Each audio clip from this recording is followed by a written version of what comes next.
Welcome to our Sister Wives rewatch. Remember, if you want to see the recaps from when we first watched this season, click below in the description. And nobody wants to see that. And you can see our original. We do get some comments occasionally. You can watch the first time, but this time we watched the whole season, which really informs a lot of our snarky remarks. Like throughout this entire episode, we kept saying, "Oh look, there's Robin's kids being ignored by the rest of the kids." Is like the while they're playing with them.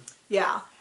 Speaking of which, if you want to watch us watch this episode, we're now doing, we call it the Watch With Us. It's basically a live reaction. We watch it on this computer, we record it, we put it up, we upload it, and it's available on our Patreon.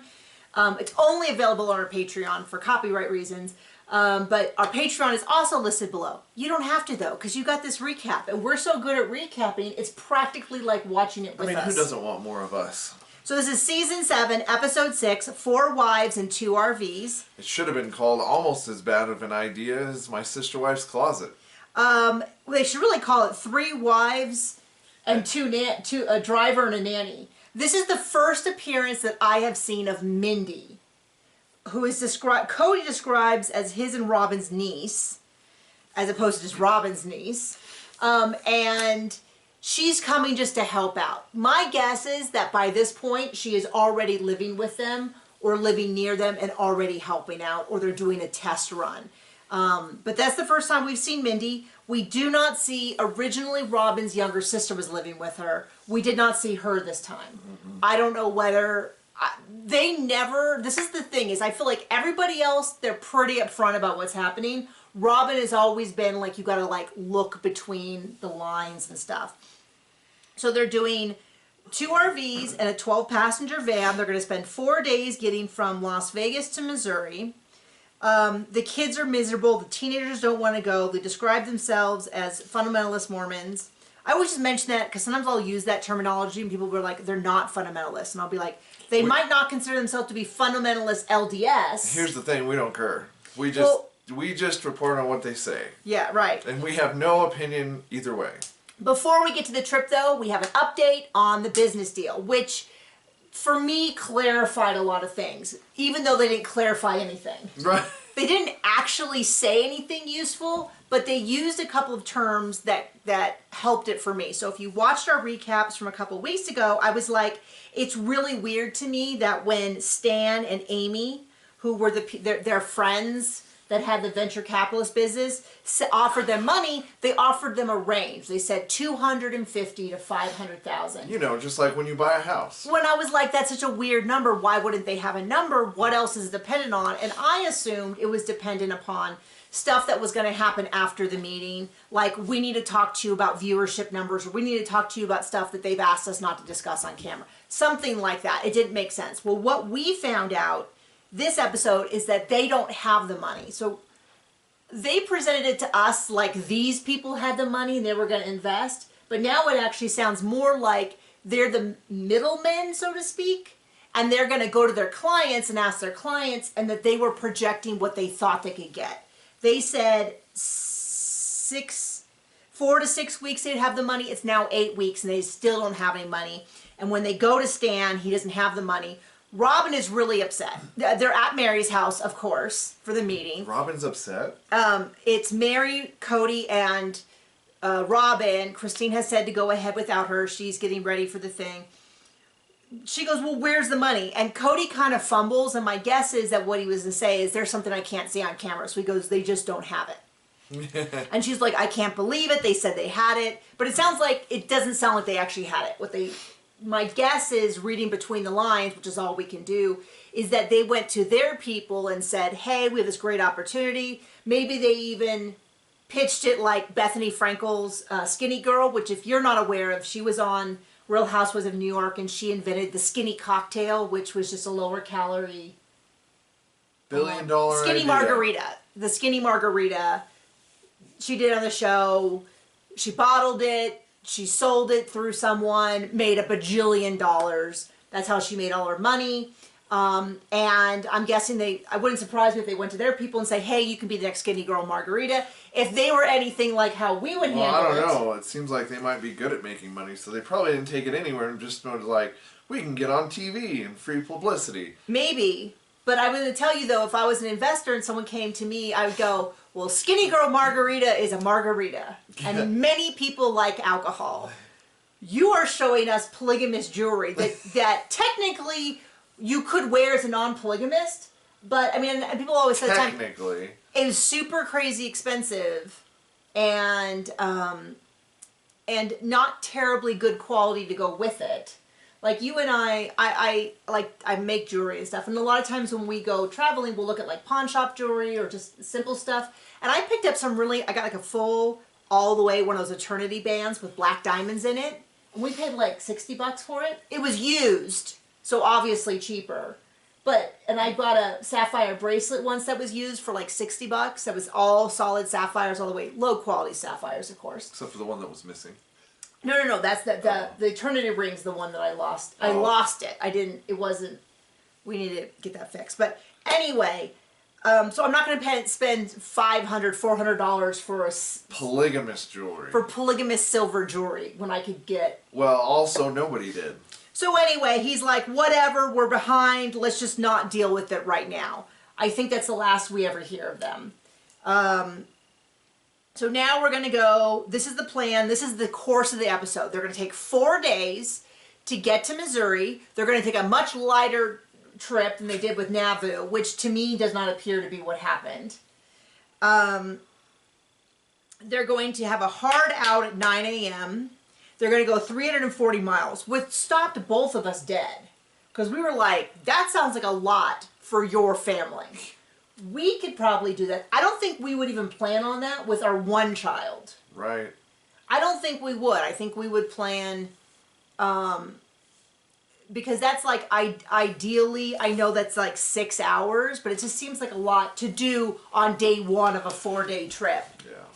While being filmed. Because filming adds a whole, everybody's got to be mic'd. Everyone's got to be this. They've got to stop in this. I didn't even consider that, but that's a great... Yeah. And because everyone's got to be hooked up and they've got to do this. And I can't imagine how much that slows down. And they want to do two to three stops along the way. I thought they meant per day. But it ended up being one big filmed stop a day. But I'm sure there were several without. Yeah, right. And then they're like, oh, by the way, this is Mindy, our niece. And they put it on the bottom, Cody and Robin's niece. Because I was like, what do you mean, our niece? And she's going to come along to help. And I'm like, ha-ha! The first appearance of the new nanny. Mary's like, I'm just driving. Well, like she is with the family. I'm just here. Well, none of the kids who are in college are going. Probably because, one, they didn't want to, and two, because they're legal adults and they can't be made to, and three, probably because their spring break didn't align with the school year spring break. Yeah. And then McKelty's also not going, and my guess is her school break didn't line up either. That would be my guess. Cody's got a real issue with Garrison. Kind of this whole... But this is the start, and this is so hard to watch, knowing that Garrison has since passed away. It's just so hard to watch, especially because it feels like Cody's got a real chip on his shoulder. Every time he talks to Garrison, he talks about how I deserve respect. I'm the father. I need this. And I'm not against the idea of respecting your parents. It's one of the big ones from the Bible. It's just, it felt like it had a lot more to do with Cody's ego than it had to do with any choice about, am I bringing up this child in a way that's going to make them the best version of themselves. That's what the mothers are for, honey. Because right off the bat, we see him lecturing Garrison about how what did he say? I'm the sergeant and you're the soldiers and you just fall in line. I'm the general and you're the sergeant. Something like that. And it just kind of felt like, I don't know, my visceral reaction was like this contrary feeling. And I thought, well, that is not bringing out the best in me. What is that going to do for like a 14-year-old boy? Right. And so that bothered me. And of course, now we have the hindsight. So they choose out Garrison. They're going to try to make it to Winslow, Arizona. They use the word drama 9,000 times in this episode. And I think of drama things like... More like Cody did, but yeah. Cody, yeah, specifically. And I think of drama as being more things like she sat in my favorite chair. And less of like, we have we have how many kids do they have at this point? What is it like? They have a dozen kids, more or less, and they all have individual needs that will likely be ignored because they're trying to film a TV show while traveling in very small vehicles.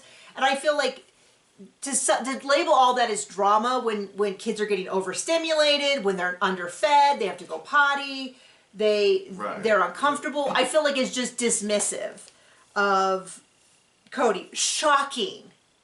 I know. Shocking. He could, yeah. So they stop in Winslow, Arizona, a place that, what's funny is we actually drove a good portion of the area that they drove. Because we took from, I think it was Phoenix to Albuquerque, Route 66, a dozen years ago or so. And so we stopped in Winslow, Arizona, and we drove by this corner and like waved. We didn't need to get out and see it. No, we didn't. We're not that big of fans of the song or anything like that, but we saw that. But what was funny was we came into town from the west, and however we cut through, maybe we did it the wrong way. It was the most barren, like broken windows and storefronts, all of that. And I've said before, we travel around our food stops. So I had found this restaurant that was very well reviewed.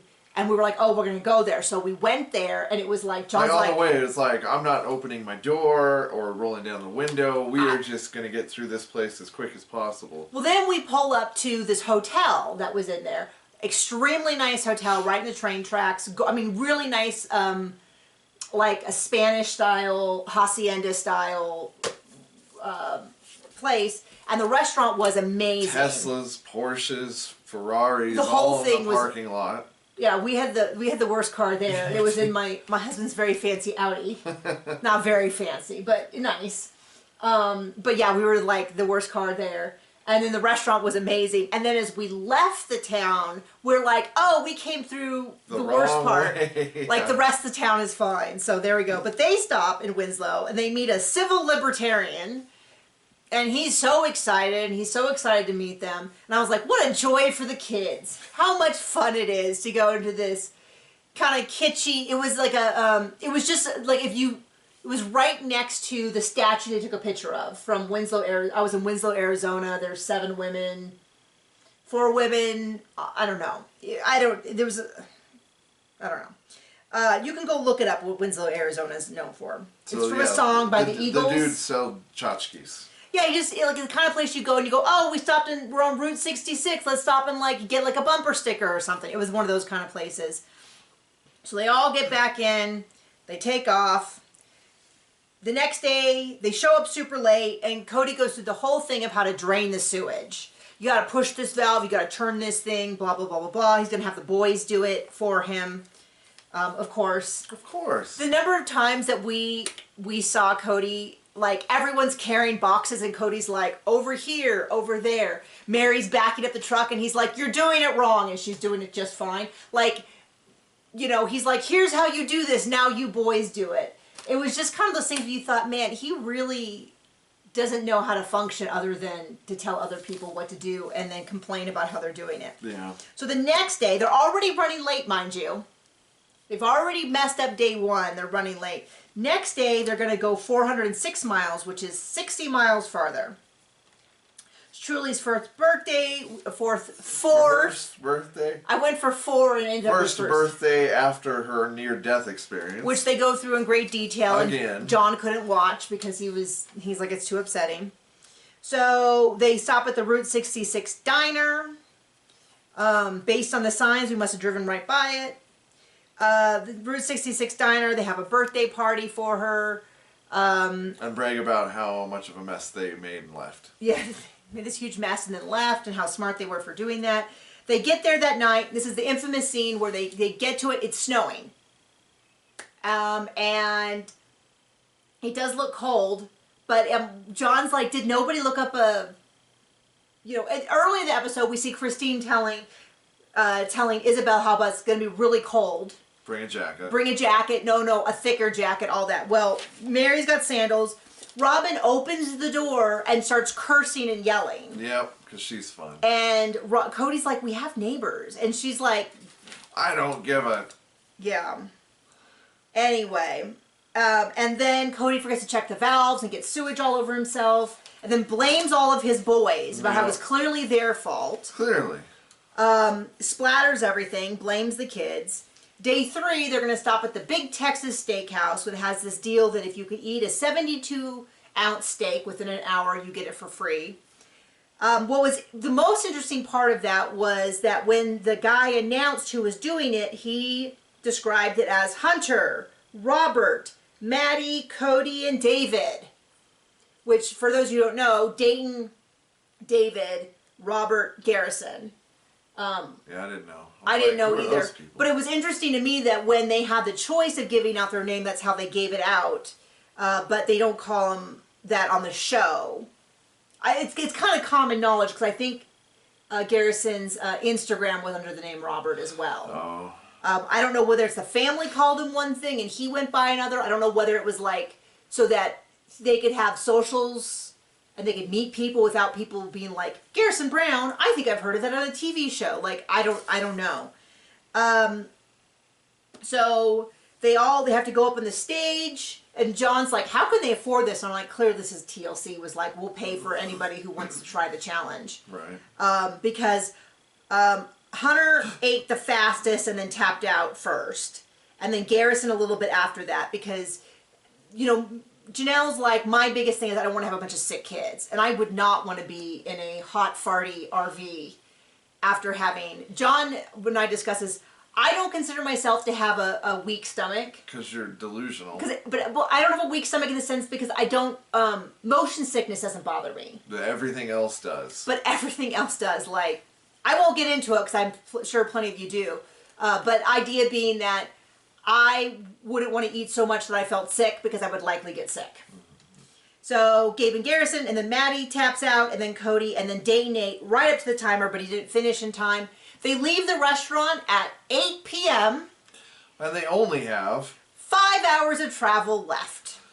So they arrive at like 1:30 in the morning, and they are in bed around 2. It sounds like a nightmare to me, but they all seem to think they've done such a great job with this trip. So much better than the last time they went to Nauvoo or whatever. Everyone's just really patting themselves on the back on how well they did. And I thought, this sounds like a nightmare. I would gnaw my foot off before I would go on any of these things. Yes. Okay, so they wake up day 4. It's lovely. It's green. And then there's a slight tiff. It seemed very minor to me. They gather up to do the prayer in the morning, and Isabel's sort of dancing around, and Garrison's like, stop being stupid.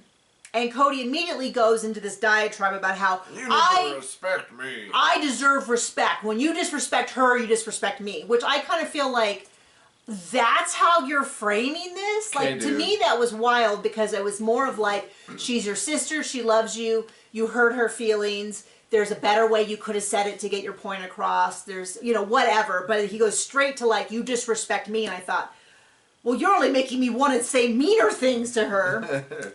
But this is what bothers me. Robin gets out of the RV and starts cursing and yelling. She just kind of goes, oh, I lost my temper. Hee hee hee. Garrison loses his temper. And we get nine like interviews about it. And it just feels so over the top. And it's so weird to me as a parent. I do not have a teenager. Yeah. We only have one child.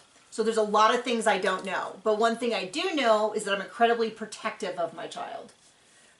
In the sense of, every child does dumb things and they're wrong. I wouldn't want to amplify that on TV. That's my big thing. Was he wrong? Yeah. Did he need to be punished? Yeah. Did he need to be, eventually he's told that he has to apologize to Isabel, Christine, and Mindy? And I was like, how did Mindy get involved in this? I assume maybe he snapped at her or something too. I don't know. But it's more of like, but would I want that to become one of the big sections on the TV show?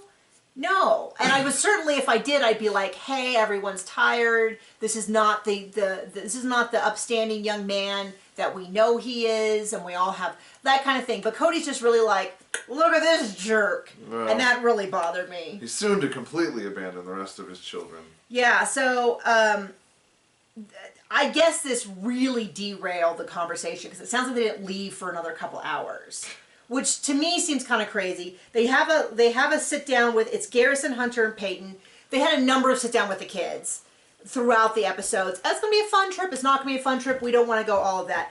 But Garrison, Hunter, and Peyton, and Garrison's like, but we were running late. And Peyton and Hunter were both like, we're always late. We're always running late. We were only running late by half an hour. That's a blessing, all that. But this is what I thought, though.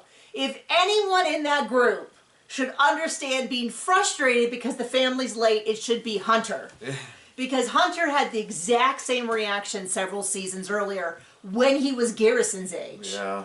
And so I was a little bit like, why didn't the producers be like, Hunter, do you want to talk about the time that you snapped at Robin about putting on dumb makeup? Because I think that would have been I think he would have laughed and been like, okay, yeah, so I've been there. And I've learned my lesson. I was wrong then, Garrison's. But I think it would have been like this nice full circle moment of like, yeah, kids say inappropriate things and you correct them, but it doesn't mean that they're bad kids. Right.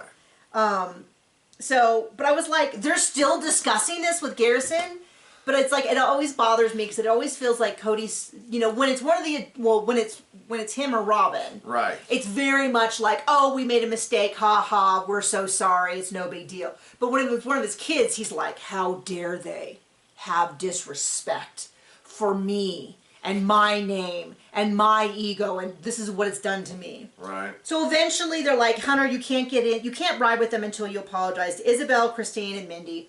And then they discuss the family dynamics of the fact that, hey, if it was Peyton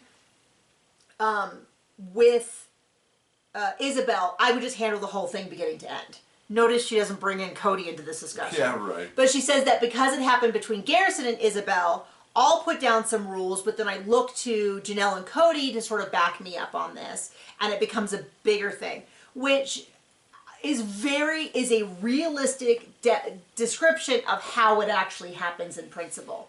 But I will say that this family kind of goes back and forth on, like, we're all moms. We all do this. And then at other times it's like, yeah, but they're also not. And so it's like kind of a little different than how they presented to us in episode 1. I don't think this is a wrong way to handle it. It's probably best for the family that the mom gets brought in to some degree. But anyway, it's just I kind of just wish they would be, really consistent with that they're more like aunts or parents of their step-siblings than they are. Right. Or their half-siblings rather than... Anyway, so they finally get going at lunch. So it apparently got them terribly derailed. They go to lunch. They stop for lunch. They just eat sandwiches and stuff. And then they're on this little hill, this very little hill. And Isabel slides down on a plate on her bottom. And then all the kids do it. They're like, oh, we're so happy to see Isabel happy again. And it was really funny because Robin discussed how great it was to see Isabel happy, how it's so important. And I was like, you weren't even involved in this whole thing. And I still don't understand why Mindy needed the apology, because they certainly didn't show Mindy involved in this at all. And it's also so weird to me that they just keep hiding the fact that Robin has help. And they're just like, oh, out of nowhere, we just brought along this random person to help, but we're not going to explain anything. And it's like, they don't owe us every detail, but it's also like, I don't know. They hide all the most interesting things. And that's the episode. Next week, they're going to meet up with the Christian polygamous family. And Robin says how they don't know any Christian polygamous family. And the only reason why John pointed this out is that Robin constantly describes them as Christian. And then, the way she uses the phrase Christian is so inconsistent, because right here she says we don't know any Christian polygamists. But then in Christmas episodes, they'll describe themselves as we're Christian. And so it's like, just to be clear, we are not judging whether or not they're Christian. Some people really get on us. We're pointing out that they are really inconsistent in how they use the word Christian. Because in this case, she said, maybe she meant Protestant. Maybe she meant Who knows? But this is what she said. But she said, we don't know any Christian polygamists. And I'm like, that's funny because you have many times referred to yourself, especially the most recent season. Easter and Christmas, they discussed being Christian a lot. So, but here, in this case, they definitely don't consider themselves Christian because they said they never met a Christian polygamous family. The Christian polygamous family that we do meet, we saw some sneak peeks. Their pitch for why they're polygamous is the worst pitch I've ever heard.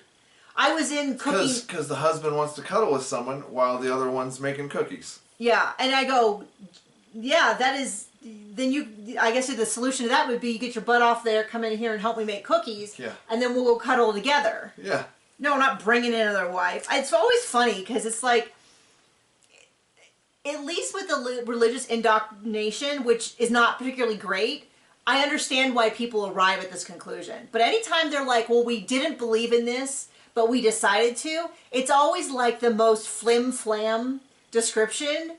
And it's always like, well, he gets another sexual partner and someone just so he can spend all his time with while I'm doing all the real work. And I get a friend, and I'm like, you can have friends without this. So what do you get that is exclusive? Well, someone I trust to raise my kids. You can shop in Robin's closet.